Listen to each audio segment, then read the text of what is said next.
cette dernière capsule, nous allons voir comment l'hôpital Saint-Boniface se positionne comme un établissement orienté vers l'apprentissage et a toujours eu à cœur de former de nouveaux médecins, infirmières et autres spécialistes du secteur médical. Tout commence 20 ans à peine après la création de l'hôpital, lorsqu'une formation d'infirmière est mise en place. La toute première élève est Mme Lloyd en 1891. La formation est confiée à Sœur Parent dès 1895. En 1897, l'école d'infirmière de l'hôpital Saint-Boniface est créée, avec un premier cours donné le 1er février 1898. Les 5 premières infirmières en sortiront diplômées un an plus tard. 100 ans après sa création, cette école fermera ses portes et sera transférée à l'Université du Manitoba. Mais l'hôpital Saint-Boniface accueillera toujours des stages pratiques. Entre-temps, le programme de soins infirmiers évolue. En 1913, il passe à 3 ans.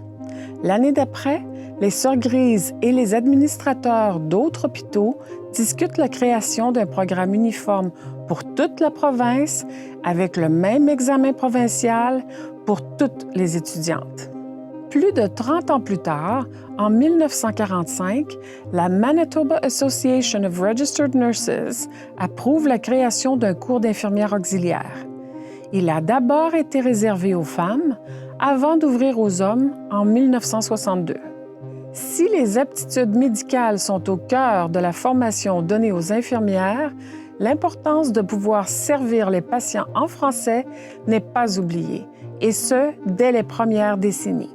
Ainsi, en 1915, le premier cours en français pour les infirmières canadiennes françaises est donné, rassemblant 6 étudiantes pour un cours d'hygiène donné par le docteur Benoît. Régulièrement, l'hôpital réitère son engagement à encourager les services en français. Dans les années 1990 notamment, nous avons offert des programmes actifs et des formations au personnel en ce sens. Cette volonté d'intégrer la langue française aux soins se voit aussi dans les années 2000 lors d'un partenariat avec le CUSB. Il s'agit de créer un programme de sciences infirmières en français. Et depuis 2010, l'Université Saint-Boniface accueille le baccalauréat en sciences infirmières. L'hôpital assure aussi une formation en médecine. Il doit en partie sa réputation en matière de chirurgie générale au Dr Alexander Hugh Ferguson.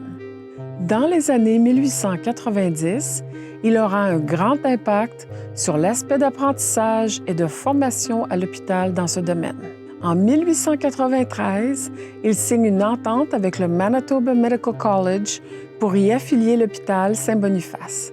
Ainsi, les étudiants et professeurs de ce collège peuvent avoir un accès gratuit à l'hôpital.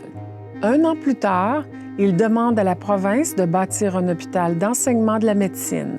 C'est cela qui va donner lieu à une nouvelle aile de 3 étages comportant 3 vraies salles d'opération, une salle de pansement, une chambre de stérilisation et une pharmacie. Voulant aller toujours plus loin dans la formation de son personnel de santé, l'hôpital Saint-Boniface devient, en 1925, un hôpital universitaire, en s'affiliant avec l'Université du Manitoba.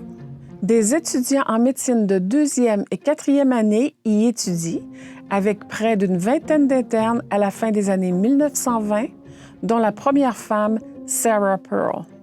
Au fil des années, d'autres figures de l'hôpital général Saint-Boniface ont mis leur empreinte sur la formation. Les années 1940 et 1950, par exemple, vont être marquées par le docteur McEwen, grande figure de Saint-Boniface et de Winnipeg. Il a été le directeur médical de l'établissement de 1939 à 1951.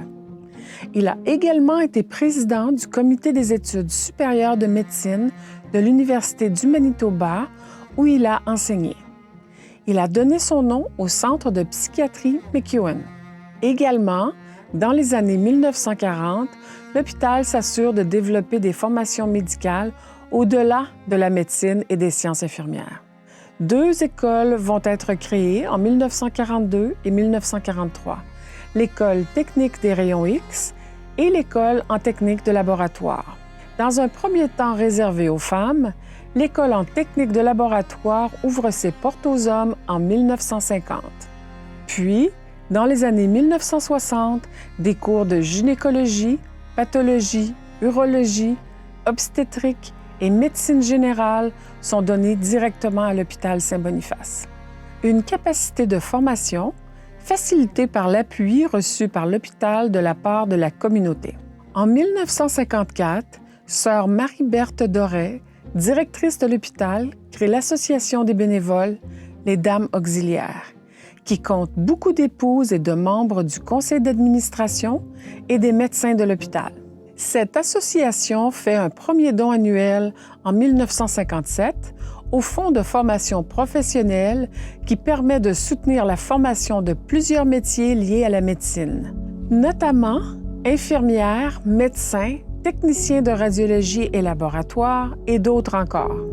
Dans les années 2010 et 2020, la Fondation de l'hôpital Saint-Boniface aide aussi à financer des certifications professionnelles pour les infirmières dans de multiples domaines. Le but est d'assurer que le personnel infirmier de l'hôpital soit toujours au meilleur niveau possible. Parvenir à sensibiliser et à intéresser les plus jeunes est également devenu une priorité pour l'établissement. En 2011, la construction d'un laboratoire éducatif de sciences biomédicales est lancée. Il s'agit du Youth Biolab Jeunesse qui ouvrira ses portes aux élèves de la 5e à la 12e année dès 2013. Depuis sa création, c'est plus de 70 000 élèves venant de partout au Manitoba qui y sont passés. C'est sur ces idées de formation des générations futures, mêlées à une volonté d'être constamment au meilleur niveau, que nous concluons cette série de vidéos.